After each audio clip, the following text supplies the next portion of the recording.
Él siempre fue un preocupado por la formación de los cirujanos sudamericanos. Tuvo en su servicio, lo llevó como fellow, así como me fui yo, en jornadas de capacitación a médicos de Argentina, Uruguay, Ecuador, Perú, que yo sepa de esos países, siempre intentando ayudar, da charlas por internet. Ahora ya son las 1:20 de la mañana ya. Agradecido realmente por el esfuerzo, Álvaro. Sabemos que no es fácil, durante en Pamplona estará haciendo un frío de terror y despierto hasta ahora. Muchas gracias realmente por todo. Cuando quieran empezar, William, gracias al doctor Acosta también por darme la posibilidad de poder participar con él en esta charla.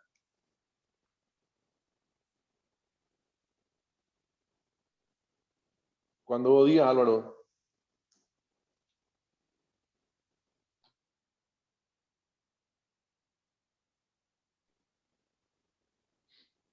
Buenas noches. En primer lugar, agradecer al doctor William Villalba y a todo el comité directivo de la Sociedad Paraguaya de Cirugía la invitación para poder participar en esta sesión con ustedes. Me permite, aparte de compartir experiencias y comunicarles mi experiencia, pues me permite ver y saludar y saber que estoy contactando con bastantes amigos que tengo en Paraguay y para mí es un placer. La charla pequeña que les voy a dar es sobre aspectos de la, de las, del tubo gástrico después de la esofagectomía, ventajas e inconvenientes.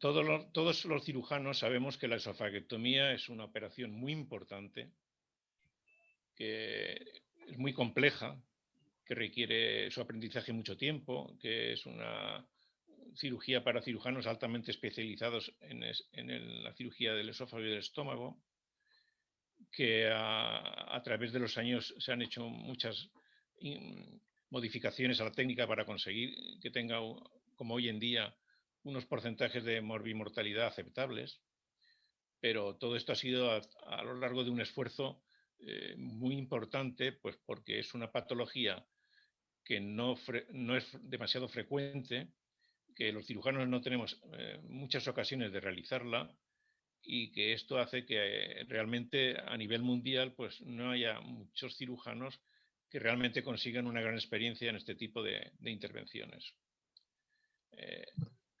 Antes de entrar específicamente en el tema de las ventajas y problemas que ocasiona la construcción y la ubicación del tubo gástrico sustituyendo el esófago, pues para los que no realicen esta cirugía cotidianamente, pues es necesario de alguna forma hacerles aterrizar para que entiendan la magnitud del problema del que estamos hablando. Esta cirugía, la primera noción que tenemos los cirujanos en el mundo de que se realiza de forma exitosa fue en el año 1913 por un cirujano llamado Torek en la ciudad de Nueva York, que en el año 1913 tuvo la osadía y la expertización necesaria para realizar una esofagectomía por vía transtorácica a un paciente con un tumor maligno, un cáncer de esófago.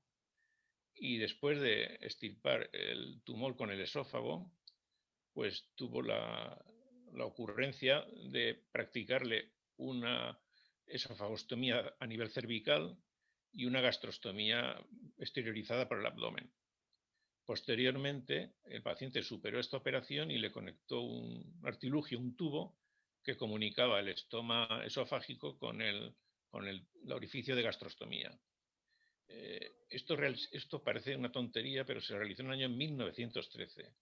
Y esta operación tan increíble, la paciente sobrevivió y sobrevivió tanto como que está documentado que sobrevivió 13 años a la cirugía y falleció a los 13 años de esta cirugía sin haber tenido y sin tener ningún signo de recidiva tumoral. De alguna forma fue el comienzo del interés después de esta demostración de que esto teóricamente era factible.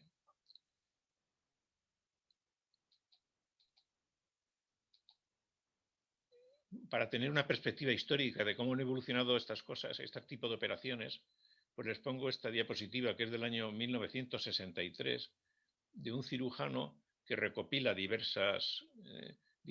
una estadística de la experiencia en la extirpación de cánceres de esófago y de cardias de la unión esófago-gástrica. Y para que se hagan una idea en el año 1963 de cómo andaba esta cirugía, pues aquí pueden ver que nada más y nada menos que la mortalidad según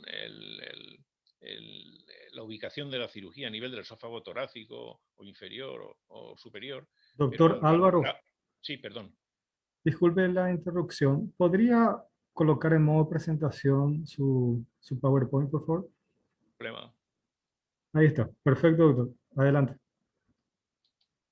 Pues como ven en la diapositiva, en el año 1963, este cirujano con su equipo, expertos en la cirugía, dependiendo de la ubicación del tumor, tenían una mortalidad total del 38%, pero que oscilaba entre el 26 y el 54%. O sea, que era una mortalidad elevadísima a pesar de todo lo que hemos comentado.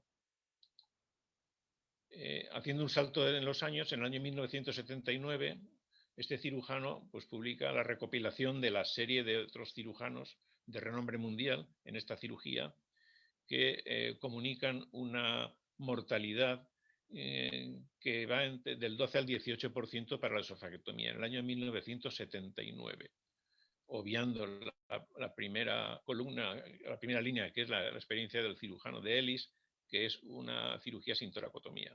Pero vamos, estamos hablando en el año 1979 de una mortalidad en cirujanos de gran prestigio entre el 12 y el 18%.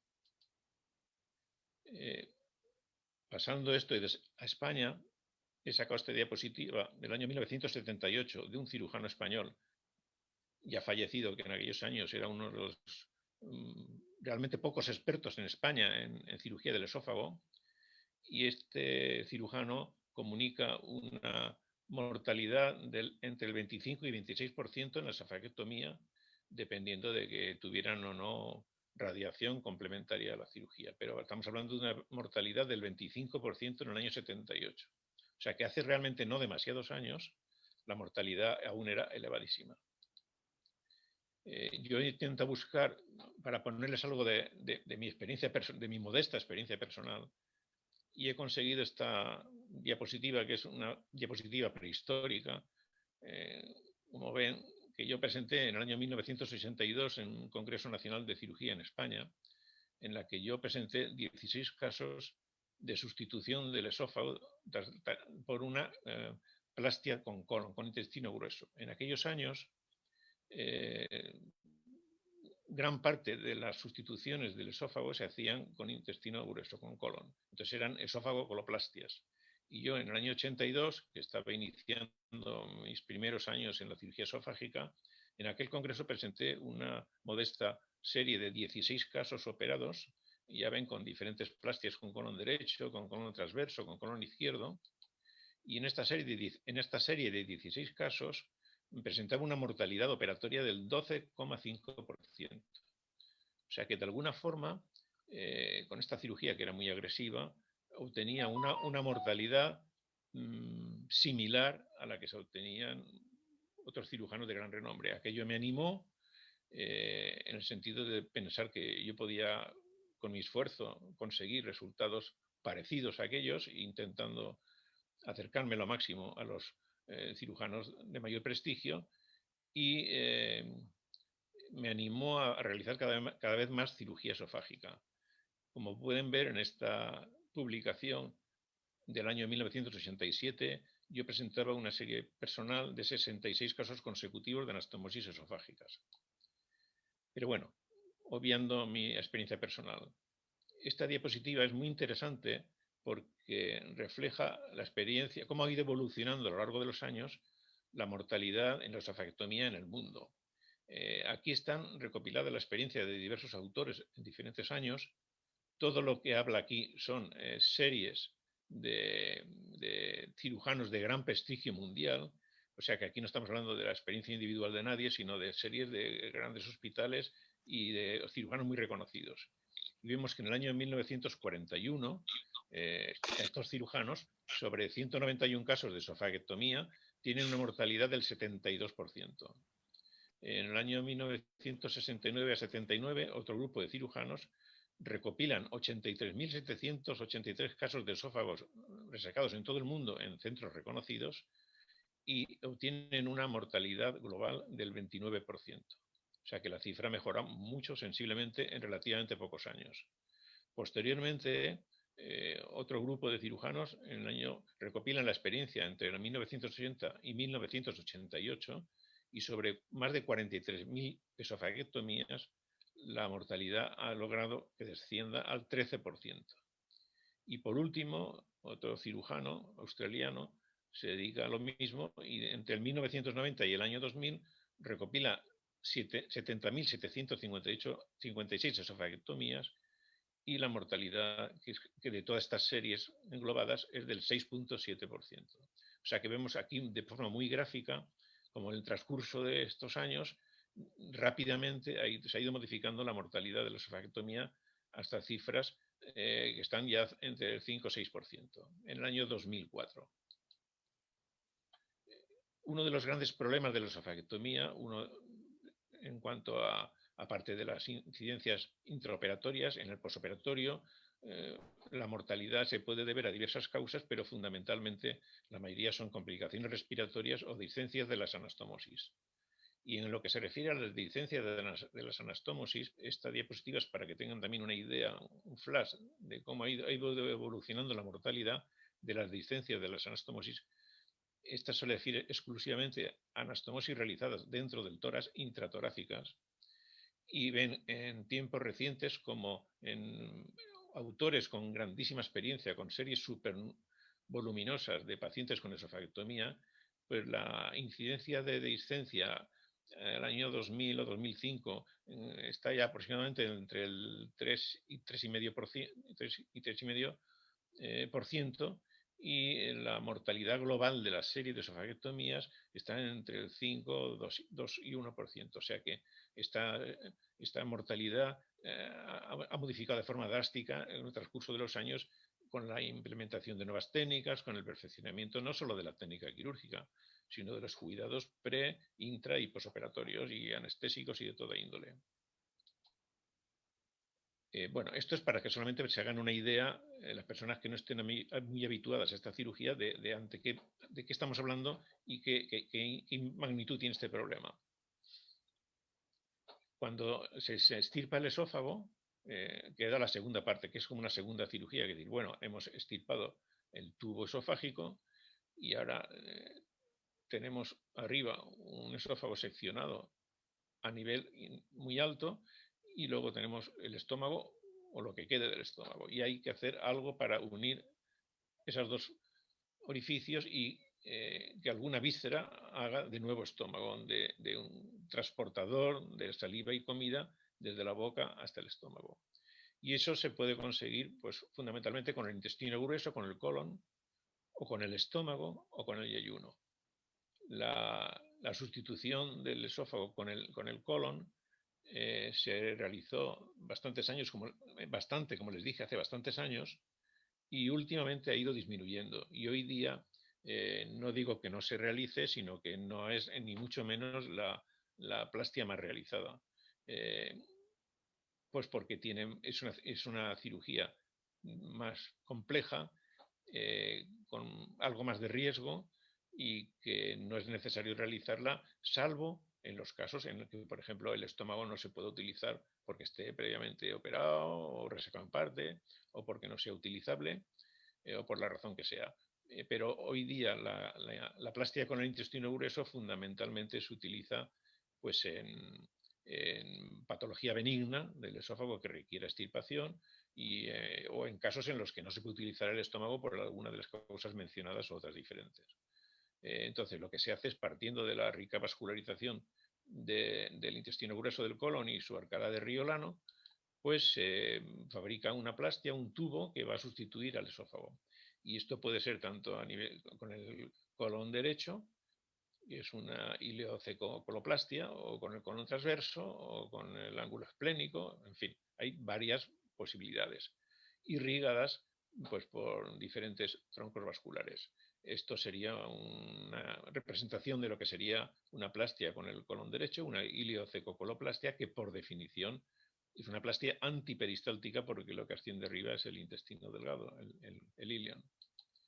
Otra opción sería esta, que es una plastia con el ángulo esplénico del colon, que esta tiene, a diferencia de la anterior, la ventaja de que sería una plastia isoperistáltica, y que esto, de alguna forma, el pionero que más empezó a utilizar en el mundo fue el doctor Belsey en el Reino Unido, y que fundamentalmente en patología benigna tuvo una fama mundial porque realizó montones de plastias con el ángulo esplénico del colon. Esto sería un dibujo más o menos de cómo podría quedar una de estas plastias con intestino grueso entre el esófago cervical y el estómago. Pero ya les he dicho antes que no es la plastia que más se utiliza habitualmente, ni mucho menos. Hoy día la plastia que más se utiliza es la plastia con el estómago, la plastia gástrica. Porque la otra tercera opción que les presenté al principio, que era la plastia con el intestino delgado, con el yeyuno, pues se utiliza solamente en el exclusivo caso en el que no se, que no se puede utilizar la plastia con el colon y con el estómago, como una última posibilidad. Es una plastia más compleja, requiere anastomosis vasculares con microscopio, y se utiliza en contadas ocasiones y requieren la participación de un equipo multidisciplinar con especialistas de otras áreas. En lo que se refiere a la plastia gástrica, que es la que más se utiliza hoy día en todos los sitios, puede ser una plastia gástrica con todo el estómago, que es la plastia completa gástrica, o con un estómago tubulizado, la plastia con tubo gástrico. Y lo que se hace es aprovechar la vascularización gástrica, y fundamentalmente la plastia tubulizada del estómago se utiliza irrigada por la arteria gastroepiploica derecha. Entonces, la arteria gastroepiploica derecha es la que nutre toda la plastia a lo largo de toda la curvadura mayor. Y entonces el resto de los vasos arteriales del estómago pues se oprimen, o se cierran, o se ocluyen, porque la plastia va a estar irrigada exclusivamente a través de esta arteria. Esto es un dibujo de cómo quedaría la plastia. Vamos, de las arterias hay que seccionar, y entonces ya vemos que para hacer una plastia, un tubo gástrico, pues hay que de alguna forma seccionar o ocluir la arteria, la gástrica derecha, la gástrica izquierda y los vasos cortos, y la gastroepiploica izquierda. Y entonces quedaría toda la plastia irrigada por la gastroepiploica derecha. Esta es una diapositiva importante porque hubo unos años en los que se discutía el tubo gástrico exactamente con qué vascularización y hasta dónde podía llegar o no llegar. Pues estando en estas discusiones, el profesor Akiyama en el año 1978 en Tokio, pues publicó un trabajo del cual les muestro esta diapositiva, que era muy interesante porque era la incidencia de metástasis ganglionares en los cánceres de esófago.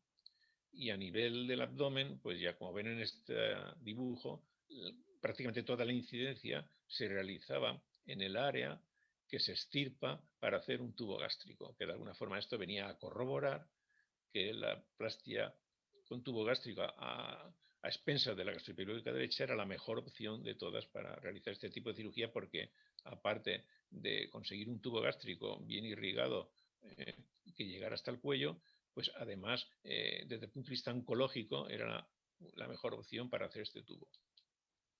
Y esto es un dibujo también del doctor Akiyama de cómo se debe hacer y colocar el tubo gástrico. Ven la oclusión de la gastroepiploica izquierda, de los vasos cortos, y de la gástrica izquierda y de la gástrica derecha casi en su origen. Entonces aquí en este dibujo tienen lo mismo. Ven que todo el tubo gástrico está irrigado por la gastroepiploica derecha, y existe la sección o oclusión de los vasos cortos, de la gastroepiploica izquierda y de la gástrica izquierda. Aquí ven cómo sería todo lo que se extirpa en el dibujo puentero de la izquierda y luego cómo quedaría la plastia del tubo gástrico en el dibujo de la derecha. La plastia de estómago, para realizarla, se puede ubicar, localizar por encima del esternón, que sería una plastia subcutánea, debajo del esternón, que sería una plastia subesternal, o en el mediastino posterior, que es donde está ubicado primitivamente el esófago, que sería el mediastino posterior. La ubicación preesternal subcutánea hoy día no se realiza prácticamente, más que en los casos rarísimos en los que no hay otra opción, porque tiene dos inconvenientes. Uno de ellos es que necesitas más longitud de tubo gástrico para llegar de forma preesternal, de forma subcutánea, hasta el cuello, por un lado, y por otro lado que tiene un efecto estético bastante desagradable. La plastia subesternal, por debajo del esternón, la utilizamos prácticamente exclusivamente en los casos en los que existe alguna razón de peso para no utilizar el mediastino posterior. Como puede ser que tengamos la confianza o la seguridad o sospecha de que ha quedado algún resto tumoral en el mediastino posterior, de que no ha sido una cirugía R0, o que es un mediastino que se va a irradiar, o alguna circunstancia que no haga aconsejable ubicar ahí la plastia. Pero siempre que se puede, que eso en la mayoría de las ocasiones, la plastia del tubo gástrico se localiza en el mediastino posterior. Y luego la anastomosis entre el esófago cervical o esófago que quede y la plastia gástrica puede ser dentro del tórax, que sería a nivel del vértice del tórax arriba, por encima, por supuesto, de la ácigos y de la carina, y que sería una plastia intratorácica, una anastomosis tipo Ivor-Lewis, que es hoy día casi lo más utilizado en cirugía esofágica. No por todos los cirujanos, pero la mayoría, tanto en cirugía abierta como en cirugía toracoscópica. Y luego la otra opción sería una plastia cervical, que es anastomosar el esófago cervical con el estómago ascendido hasta el cuello. Si se hace accediendo al esófago a través del tórax, una toracotomía derecha, pues sería lo que se llama un MACIUM.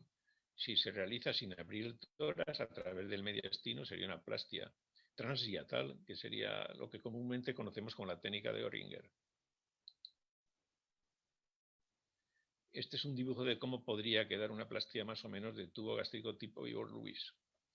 Y como ven, pues esto es interesante porque les representa el nivel al que queda ubicado el píloro.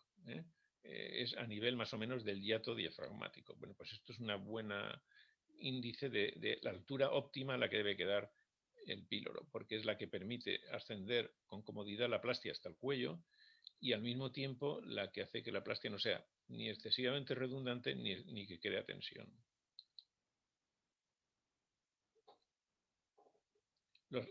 El tubo gástrico tiene un riesgo, que es el riesgo de que no quede suficientemente vascularizado. Y entonces se produzca una isquemia o una necrosis del tubo gástrico o de parte del tubo gástrico. Entonces, para evitar esto, pues hay que tener en cuenta diversas circunstancias.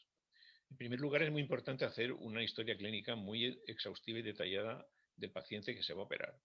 Es muy importante valorar los antecedentes de hipertensión portal, de diabetes mellitus, si está medicado o no con esteroides, si tiene antecedentes de arritmias, si está desnutrido, si tiene insuficiencia cardíaca, así como la arteriosclerosis o incluso hasta la estenosis de tronco celíaco, el síndrome del ligamento arcuato, que es una situación muy frecuente, pero que en algún caso nos ha tocado diagnosticar y corregir para poder tener una vascularización adecuada del tubo gástrico. O sea que es muy importante hacer una información exhaustiva de todos los antecedentes del paciente para ver los factores de riesgo que tiene y corregirlos en la medida de nuestras posibilidades y así disminuir el riesgo. También es importante los aspectos que conciernen a la técnica quirúrgica.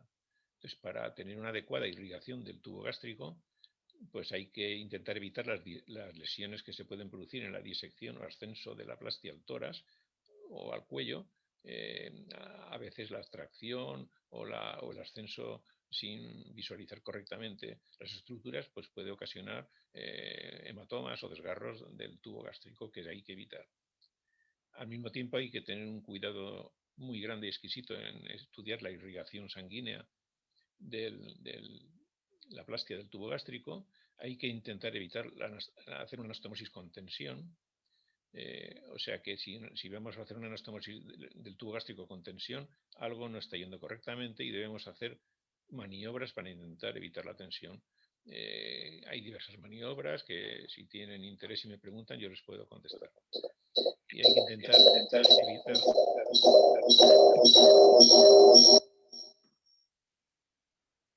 Hay que intentar evitar también la dificultad de drenaje venoso, que produciría un éxtasis venoso, porque ello redundaría también en una mayor posibilidad de isquemia o de discencia o necrosis de la plastia.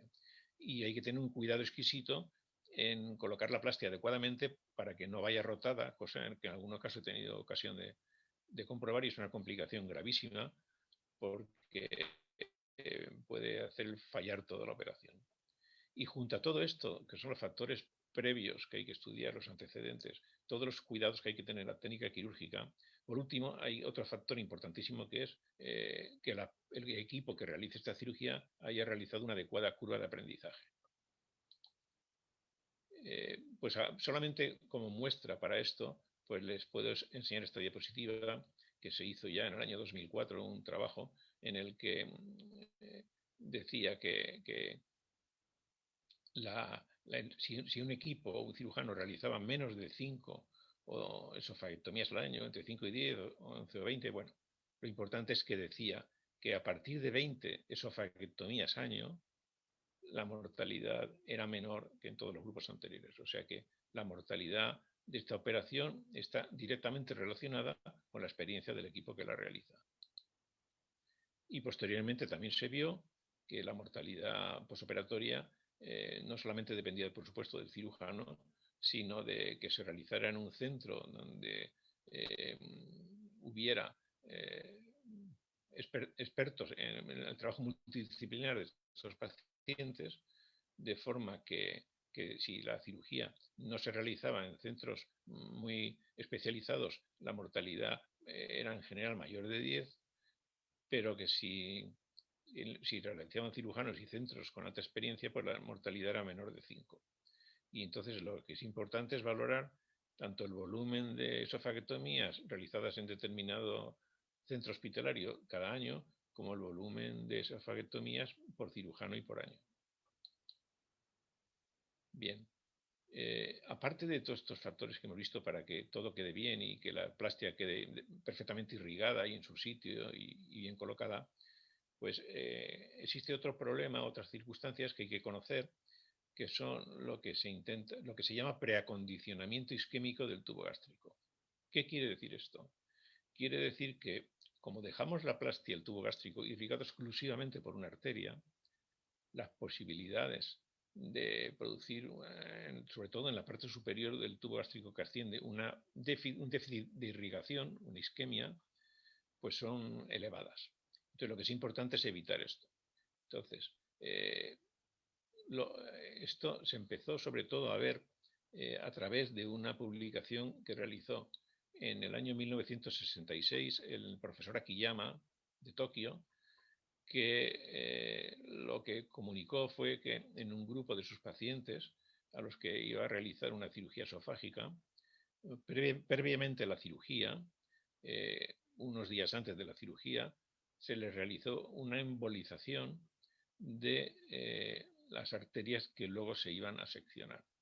O sea que embolizaba fundamentalmente la gástrica izquierda y los vasos cortos, intentando dejar el estómago irrigado exclusivamente con la gastroepilóica derecha para que durante esos días el organismo se adaptara a la situación y la plastia estuviera mejor irrigada en el momento de realizar la cirugía definitiva. Posteriormente esto ha ido evolucionando y hoy día se admiten fundamentalmente dos posibilidades técnicas de realizar un preacondicionamiento isquémico del tubo gástrico. Una de ellas es la que consiste en, como hizo el doctor Akiyama, en la embolización previa a la cirugía de las arterias que les he dicho, de la gástrica izquierda, de los vasos cortos, de la gastroepipódica izquierda, y la otra técnica es a través de la hoy día lo que se llama la cirugía de estadificación, que los cirujanos que hacen cirugía laparoscópica la conocen bien, pues entonces se aprovecha esta cirugía realizada 5, depende de los grupos, 5, 10, 15 días antes de la cirugía, se realiza una exploración quirúrgica y se aprovecha esa cirugía de estadificación para además hacer un clipaje de las arterias mencionadas. O sea que tanto por un clipaje directo como por embolización son las dos tendencias que hay de realizar este preacondicionamiento del tubo gástrico para intentar que llegue en la mejor vascularización posible al momento de la cirugía. Se discute, hoy día no está bien claro con qué anticipación se debe hacer, porque hay grupos que lo hacen pocos días antes de la cirugía, otros grupos que lo hacen 10 o hasta 15 días después de la operación, antes de la operación, pero lo que sí que se ha conseguido en cuanto a resultados en diversas series es que el preacondicionamiento isquémico del tubo gástrico no consigue evitar las dehiscencias del todo, o sea que las dehiscencias se siguen produciendo, pero lo que sí que en general es menos graves y en general con mucha menos mortalidad. Bueno, pues esto no está aún pendiente de trabajos randomizados, pero es un tema muy de actualidad. Y luego otra cosa interesante del tubo gástrico es valorar la calidad del flujo sanguíneo que recibe. Pero esto ya no antes de la intervención, sino durante la intervención. Entonces, ¿cómo se hace esto? Pues hay diversos métodos, pero fundamentalmente hoy día lo que se utiliza es el verde de indocianina, que ustedes conocerán, que aunque fundamentalmente los cirujanos generales lo conocen por el empleo en cirugía del intestino grueso del colon, pero igualmente se utiliza para cirugía de esófago y para ver la calidad del flujo sanguíneo de la plastia gástrica. Esto se hace, por supuesto, durante el acto quirúrgico, durante la intervención. La otra opción sería por ultrasonidos con Doppler. Y con esta técnica del verde de indocianina se han visto en series relativamente grandes que se modifica el punto previamente elegido para la localización de la anastomosis, aproximadamente en un 25% de los casos se modifica en razón de los hallazgos de la exploración con el verde de indocianina.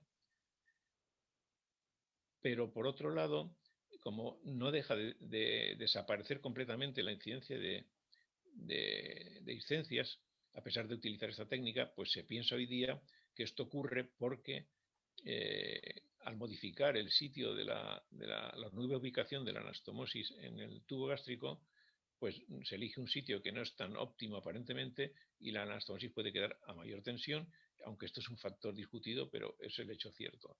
Hay menos dehiscencias, pero no desaparecen del todo y lo que sí que son en general son menos graves. Y luego queda otra opción que sería, si la irrigación del tubo gástrico no es aceptable, pues siempre queda la posibilidad de dejar la anastomosis para un segundo tiempo, que también se realiza, aunque sea en muy contadas ocasiones. Tiene la ventaja de que te evitas la dehiscencia en principio, pero tiene la desventaja de que le deja al paciente pendiente de someterse a un segundo tiempo de una cirugía que no es ninguna broma. Y el último tema que les quería comentar es el vaciamiento gástrico retardado. Es otra cosa muy interesante y muy comentada y que hay que conocer en la cirugía del tubo gástrico para la esofagectomía. ¿Y por qué se produce el vaciamiento gástrico retardado?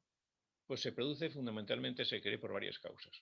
Una de las causas es por la disfunción a nivel del píloro. Se haga piloroplastia o pilorotomía o no se haga ningún gesto sobre el píloro, lo que es claro es que el funcionamiento del píloro después de realizada la plastia no es igual que en el estómago que no se ha operado.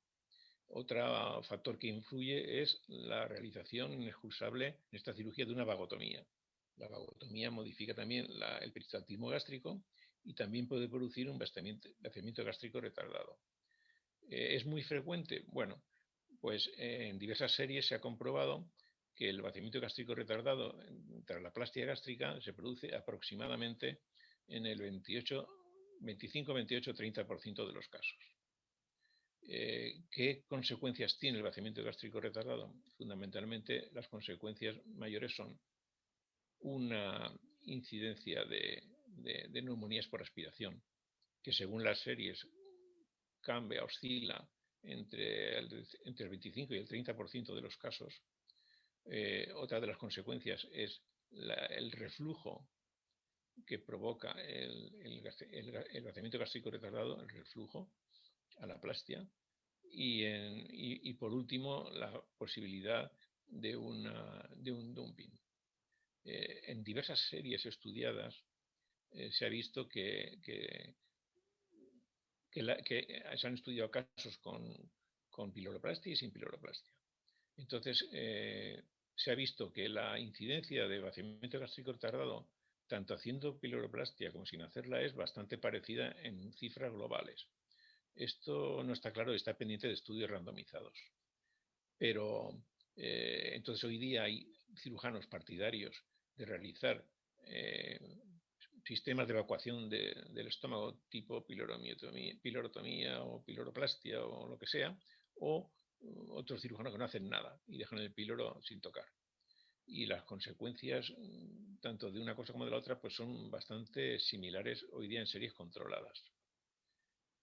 Cuando se tiene un síndrome de vaciamiento gástrico, fundamentalmente la causa más común es pues porque la plastia gástrica, el tubo gástrico, sea demasiado extenso, sea redundante en el tórax, o porque se haya realizado un orificio yatal excesivamente amplio, o porque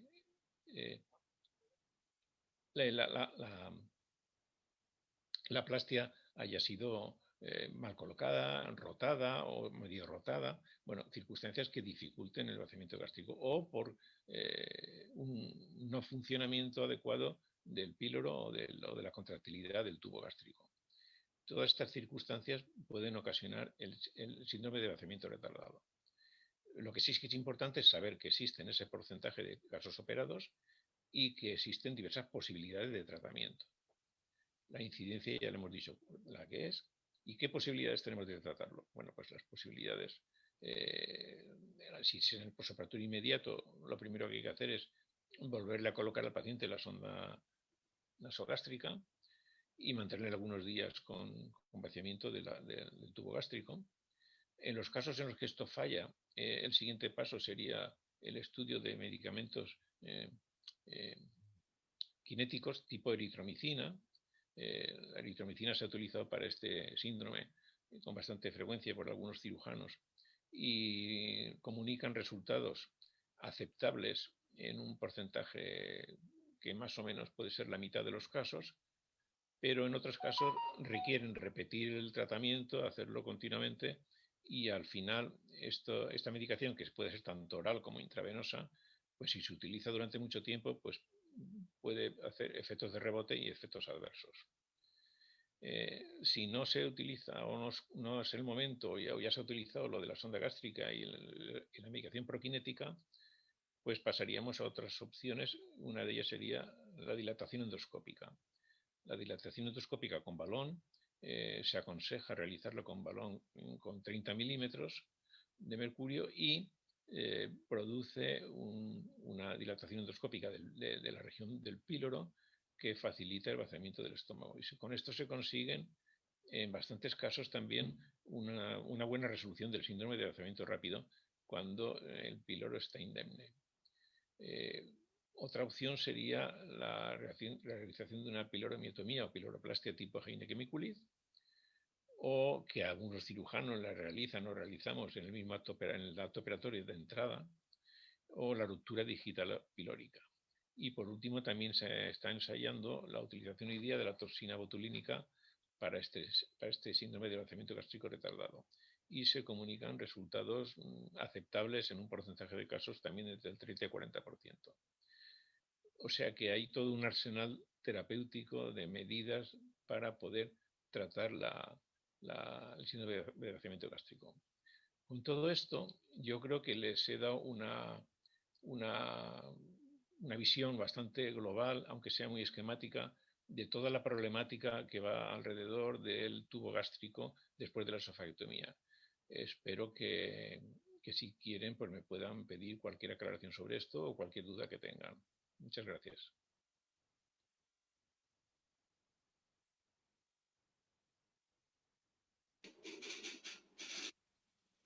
Muchas gracias, Álvaro. Quedamos que vamos a ver un video, si se puede. Sí, me han dicho que me iban a guiar para localizarlo. Doctor, tiene un video para mostrar, ¿verdad? Sí. Vamos a ver si podemos hacer. Le voy a enviar va a recibir una solicitud para que pueda controlar un acceso remoto. Si usted me puede aceptar, entonces yo le puedo ayudar a reproducir. Sí, sí. Ahí en su pantalla.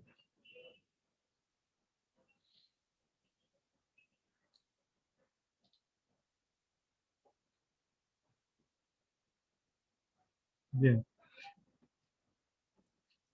Lo que necesitaría es que me ayude a minimizar su presentación y me muestre dónde está el video y reproducimos.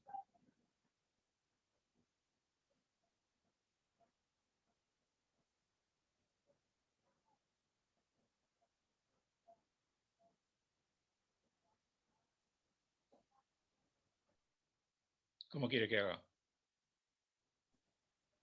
Necesito nada más que reproduzca el video. Puede minimizar su presentación Sí, y pero reproduzca el video. ¿cómo la minimizo? Puede cerrar nomás ya. Ya ahí terminó la presentación. Sí, Entonces cerramos la presentación. sí.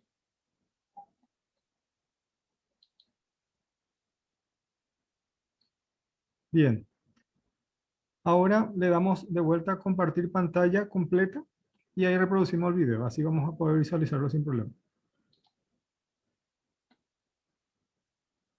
Y elegimos la primera opción, donde se comparte toda la pantalla.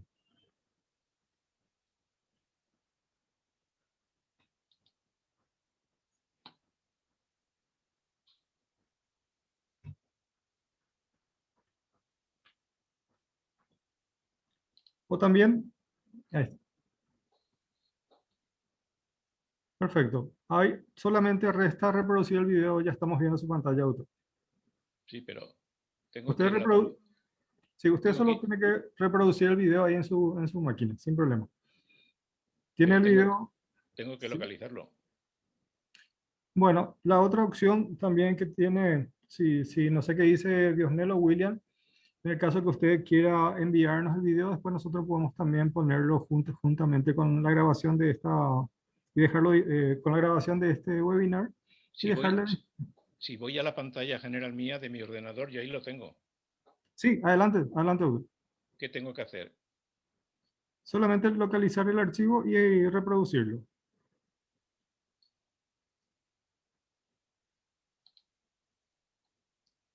Perfecto, ahí solamente resta reproducirlo. Sí.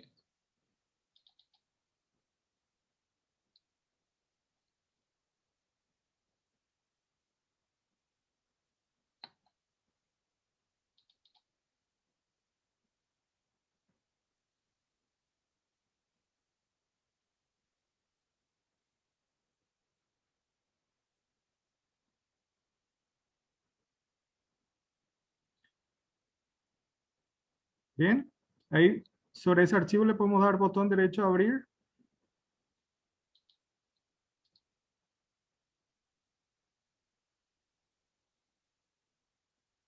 Reproducir. Ahí ya estamos, ya está empezando. ¿Puede dar un Sí, clic en el costado? Y ahí está, estamos visualizando, doctor. Ella puede hacer el comentario al respecto. Muy bien.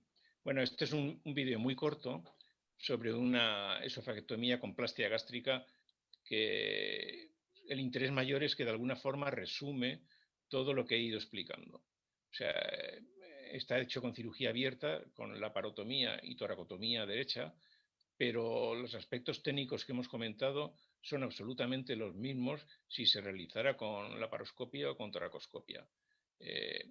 Lo importante es que, como verán, durante toda la fabricación del tubo gástrico, la manipulación de la víscera debe ser lo más cuidadosa posible.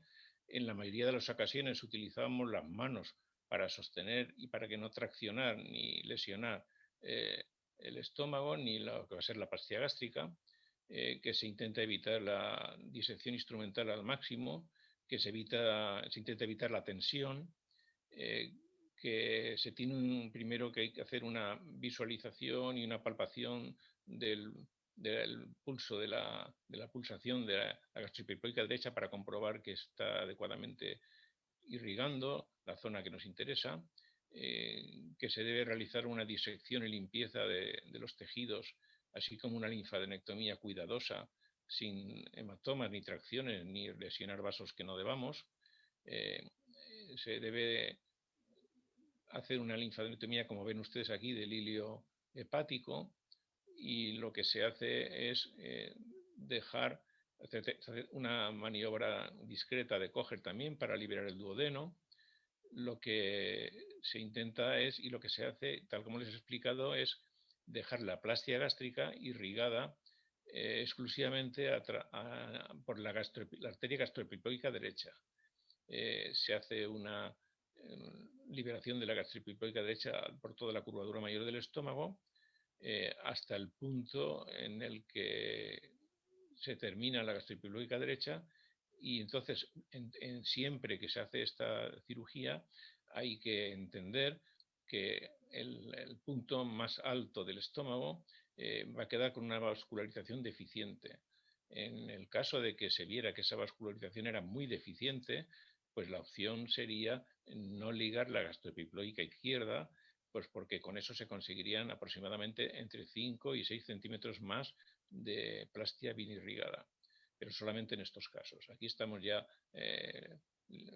cerrando y ligando los vasos cortos, y como se ve, la cirugía debe ser lo más cuidadosa y limpia posible, sin tracciones.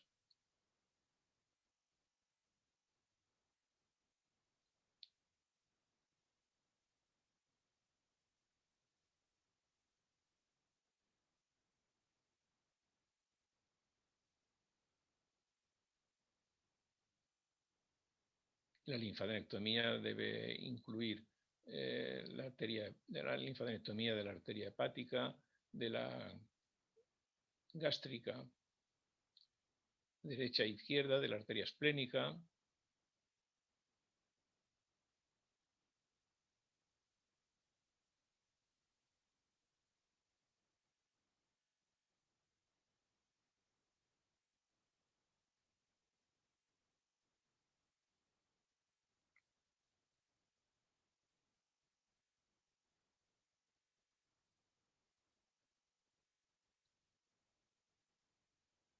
Ahí ven la ligadura del pedículo arterial y venoso, y como vamos subiendo lo que va a ser la pieza hemos hecho en este caso una piloromiotomía, como ven, y aquí empezamos la fabricación del tubo gástrico. Esto habitualmente se hace comenzando entre la primera y segunda arcada de la gástrica derecha, que se dejan, y a partir de ahí empieza la aplicación de los clips, haciendo una plastia gástrica de una anchura que, según las circunstancias, pues oscila aproximadamente entre 4 y 5 centímetros.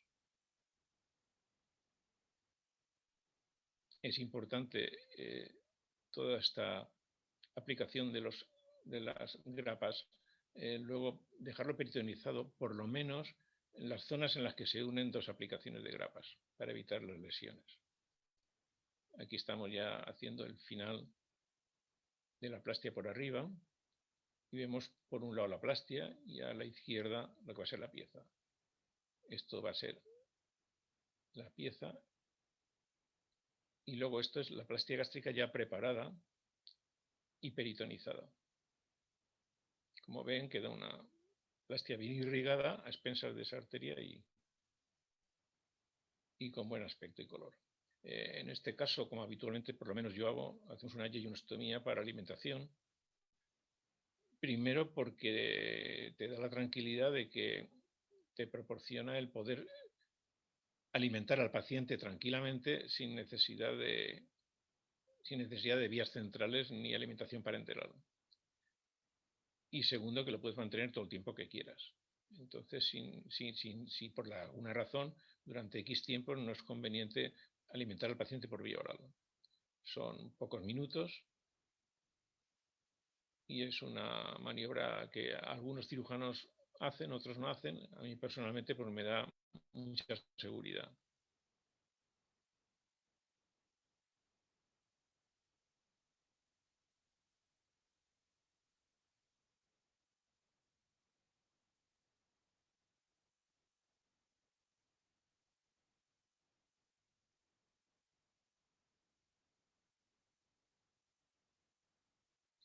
Bueno, este es el cierre de la laparotomía, que hoy día ya no sería una laparotomía media, sino que sería una laparotomía transversa, por supuesto. Y aquí estamos ya en el tórax. Hemos hecho una toracotomía derecha y entonces estamos disecando, empezando la disección del mediastino posterior. Entonces vemos claramente el callado de la vena ácigos.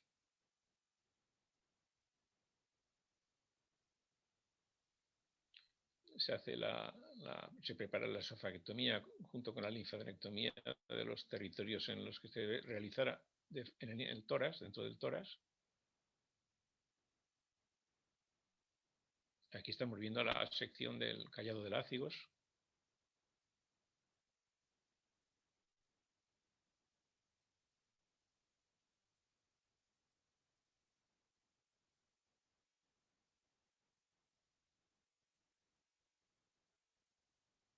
Ahí se delimita ya bien el esófago, bien hasta arriba, hasta el vértice del tórax.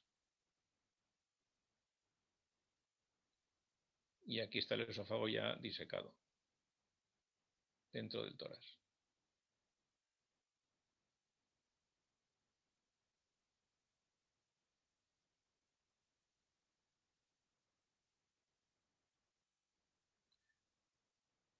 Desde dentro del tórax se asciende, se exterioriza la pieza y de paso se asciende el tubo gástrico que habíamos previamente unido de forma provisional a la pieza quirúrgica.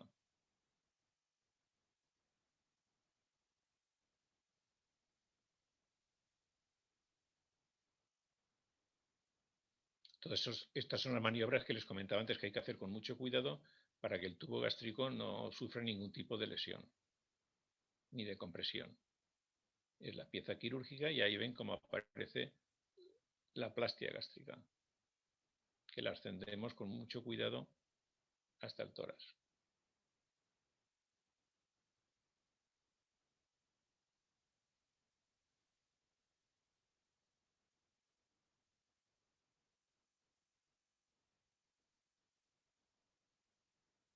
Esto es ya la anastomosis esófago gástrica realizada en el vértice del tórax a puntos sueltos, que ven cómo queda con un aspecto aceptable, con buena vascularización y coloración. Y estos son los pasos fundamentales de la cirugía esta, que esto sería una esofaguectomía tipo Ivor Lewis.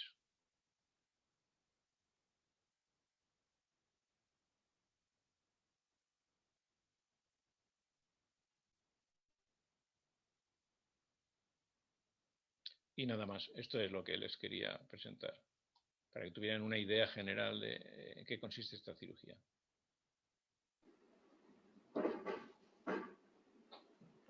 Muchas gracias, Álvaro. Excelente la presentación y el video. Tengo algunas preguntas. Bueno, ya respondiste una. Yeyunostomía siempre, ¿verdad?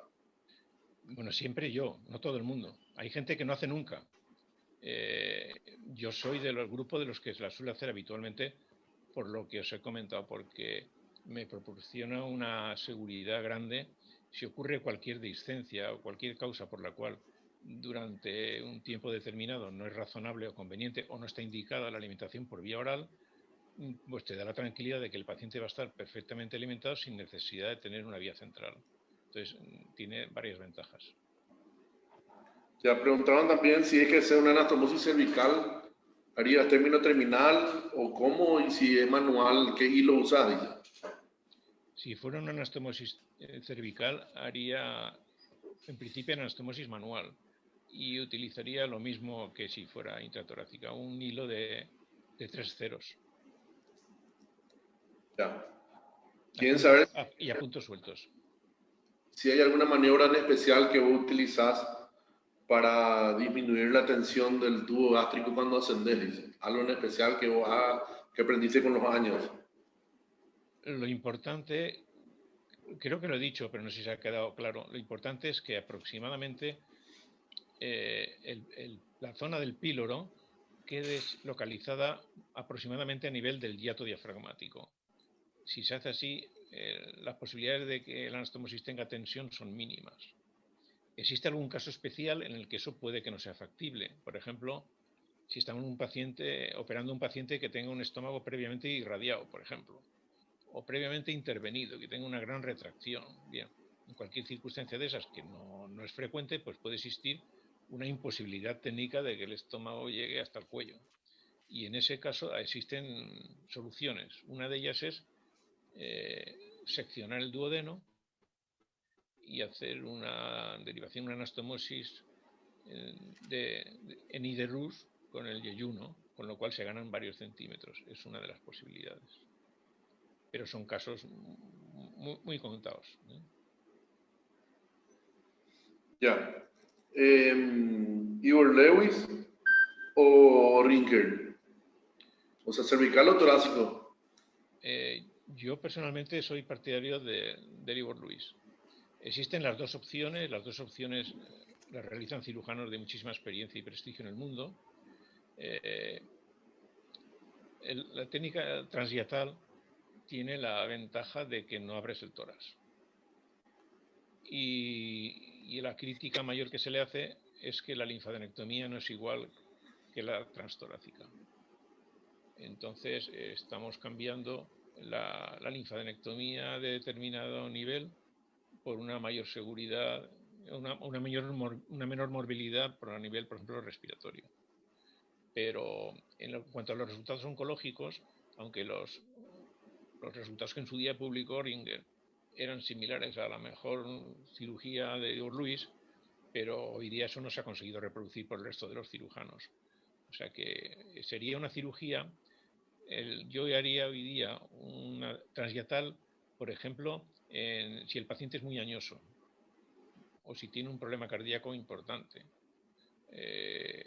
tiene una capacidad ventilatoria mínima, y si realmente el tumor está localizado en el esófago muy distal o próximo al cardias y encima es una estadificación, un N muy bajo. O sea, con esas condiciones para mí sería muy aceptable realizar un Oringer, pero no en la generalidad de los casos que estamos hablando. Excelente. ¿Qué pasa si hace un tubo ancho, dice? Si se hace un tubo ancho, igual que si se deja el estómago entero, pasar no pasa nada. La cirugía es igualmente fácilmente realizable. El problema es que se puede producir, y de hecho se produce en muchas ocasiones, lo que se llama el síndrome del compartimento torácico. El estómago queda muy amplio, queda redundante, queda un gran saco gástrico intratorácico y ocasiona una clínica en muchas ocasiones de ocupación del mediastino o del hemitórax que pueden provocar clínicas importantes, pero pasar no pasa nada, simplemente pues que puede producir esa complicación. Si le hacen anestesia peridural siempre, dice. Sí, porque en estos pacientes es fundamental quitar el dolor. O sea que estos pacientes, lo importante es la meta que hay que conseguir entre el equipo de cirujanos y los anestesistas e intensivistas es que, a ser posible, el paciente salga del quirófano extubado. O sea, hay que evitar, si es posible y si se puede, que el cirujano, que el paciente vaya intubado a la sala de recuperación o intensivos o lo que sea. Lo ideal es que el paciente salga ya extubado a la sala correspondiente, pero extubado, porque eso es lo que va a evitar la mayor parte de las complicaciones. Y para que salga extubado y no haya complicaciones, una de las medidas fundamentales es la realización de una anastomosis epidural alta.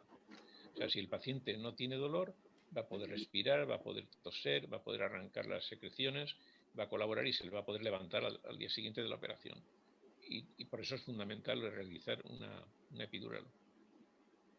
Yeah. Y hacer fisioterapia respiratoria inmediata, claro, desde el día siguiente. Si es que hay dehiscencias parciales, ¿cuándo indicaría las prótesis? Dice. Si hay dehiscencias parciales, indicaría la prótesis. Primero, depende del nivel de la anastomosis. Si fuera una anastomosis cervical, pues me cuidaría mucho en principio de poner prótesis. Las prótesis en el esófago cervical en general no van bien. Se movilizan y causan un gran disconfort. O sea que estaríamos hablando de una anastomosis a nivel intratorácico. Lo importante es primero localizarla de forma precoz, diagnosticarla de forma precoz y segundo, intentar ver qué tipo de discencia es. Que, por ejemplo, si la anastomosis, si la discencia se sospecha precozmente, la maniobra fundamental hoy día es realizar precozmente una endoscopia. Una endoscopia para un endoscopista experto, que a todos nos daría mucho miedo, nos daba antes mucho miedo, hoy día es lo que se debe hacer. Una endoscopia para un endoscopista experto precozmente. El endoscopista nos va a decir si el estómago, la plástica gástrica está bien irrigada o no. Segundo, si es una discencia y no una necrosis. Y si es una discencia, solamente una discencia, de qué tanto por ciento de la circunferencia es. Y en función de eso se podría indicar la colocación a continuación de una prótesis sobre la marcha. Pero todo eso requiere un endoscopista experto y la posibilidad de realizar una endoscopia cualquier día, a cualquier hora, porque eso se puede presentar un sábado, un domingo a la hora más intempestiva y tienes que disponer del especialista. Si lo demoras 2 o 3 días, pues los resultados van a ser mucho peores. Preguntan si es que hiciste alguna vez una Ivor-Lewis con un estómago no tubularizado. No, yo hice plastias con estómago completo, pero con anastomosis en el cuello, no intratorácicas. Pero con anastomosis en el cuello, alguna hice hace muchos años, sí.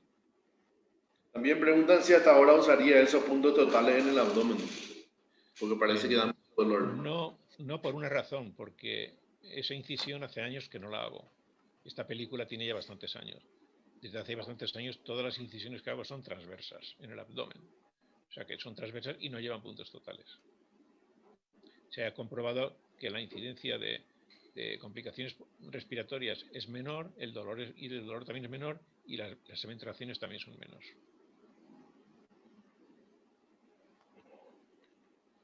Excelente. ¿Alguna otra pregunta? ¿Alguien más que quiera preguntar? William.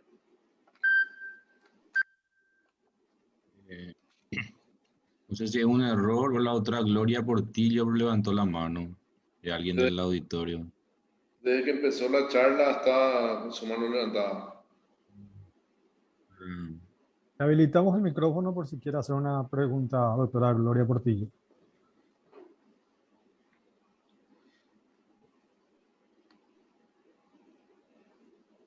Sigue silenciado su micrófono. Ahí bajo su mano.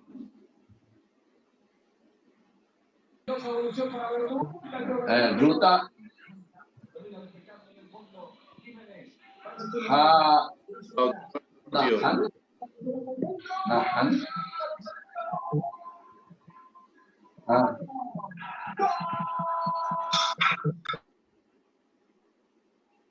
Bueno. El audio no era muy bueno. Sí. Bueno, yo creo que me parece bien. William, si queremos, ya no hay preguntas para dejarle dormir a Álvaro. Son las 6 de la mañana, 9, 10, 11, 12, 1, 2 y media de la mañana casi ya. Entonces, Álvaro, muchísimas gracias. No sé, William, si hay algo más. Acá preguntan si tenés última, No, Álvaro. solamente. Última, dice, experiencia de esofagectomía por laparoscopía, dice. Tengo experiencia de esofagectomía por laparoscopia, pero muy poca experiencia. Pero tengo. ¿Qué opinas de eso? ¿Te parece que sería interesante? ¿No? ¿Cuándo? La toracoscopia o la laparoscopia, la cirugía con laparoscopia y toracoscopia para el esófago, yo pienso que es una opción que está ya plenamente aceptada en todo el mundo. Lo único que requiere son, sobre todo, la experiencia de los que lo realizan. Pero como opción terapéutica está plenamente aceptada. O sea, entonces lo importante es que los que la realicen tengan una curva de aprendizaje adecuada. En series ya numerosas de cirujanos, hoy se ha visto, comparando las dos técnicas abiertas y cerradas, tanto en tórax como en abdomen, que haciendo la técnica no invasiva, tanto en tórax como en abdomen, la morbilidad posoperatoria es menor. O sea que la incidencia de complicaciones es menos con la cirugía mínimamente invasiva. Y que la estancia hospitalaria también es menor con la cirugía mínimamente invasiva. Lo que no se ha conseguido demostrar hasta ahora con las técnicas mínimamente invasivas es que la mortalidad sea menor. La mortalidad no es menor. Y desde el punto de vista oncológico, los resultados no son mejores. O sea que no se ha conseguido mejorar los resultados oncológicos ni la mortalidad, pero la morbilidad y la estancia hospitalaria sí. O sea que me parece perfectamente utilizable siempre que se consigan una incidencia de complicaciones que sea como mínimo similar a la de la cirugía abierta. ¿Y la anastomosis intratorácica o cervicales no cambia? ¿Vos preferís siempre la intratorácica? La anastomosis intratorácica por laparoscopia es el punto fuerte de esta cirugía. El punto fuerte y delicado, o sea, porque es lo más difícil de realizar, la anastomosis intratorácica. Hay diversos medios, diversas posibilidades, diversos trucos, pero es un punto de la cirugía bastante complejo de aprender y de que no haya complicaciones. Yo conozco algunas posibilidades que parecen hacerlo más fácil, pero realmente es lo complejo de esta operación, la anastomosis intratorácica. Los cirujanos que hacen cirugía robótica, esto lo hacen más sencillo con el robot, pero en la laparoscopia no es nada sencillo hacerla bien y sin complicaciones. Excelente. ¿Qué hora es ahora ya, Álvaro? 4 o 6 horas de diferencia ahí. No, hombre, no. Aquí ahora son las 12:25. Ah, yo pensé que ya eran 6 horas, por eso decía que eran las 4 horas. Ah, ya. Bueno, William, no sé si vos tenés alguna pregunta más o algún comentario. Doctora Cota. Solamente agradecerle al profesor por el tiempo, por el esfuerzo, por compartir con nosotros una vez más su amplia experiencia en esta área de la cirugía. También a vos, doctor Rubén, por la excelente coordinación, al secretario científico, a nuestro soporte técnico, a todos los que nos acompañaron hoy y una vez más a nuestros auspiciantes, ¿verdad? Y en 2 semanas tenemos una nueva reunión, así que están todos invitados a seguir participando en nuestras actividades. Buenas noches a todos. Muchas gracias, profesor Álvaro, una vez más. Gracias, William, y a toda la sociedad. Gracias, Álvaro. Gracias. Rubén. Gracias.